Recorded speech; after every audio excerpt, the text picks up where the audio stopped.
Yun, so okay guys, good morning, good afternoon, o good evening.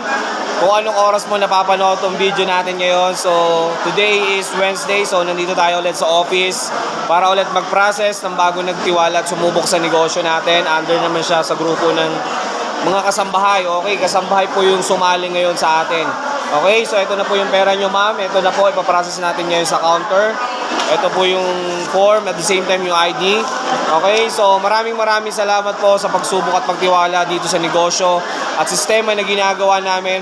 So kapatid, ikaw pag nakita mo tong video ko, willing ako sa ituro kung paano kami kumikita dito. Comment ka dyan sa baba ng how. Pagtulungan natin yung negosyo. Have a nice day and God bless everyone. Advance Merry Christmas. Bye-bye.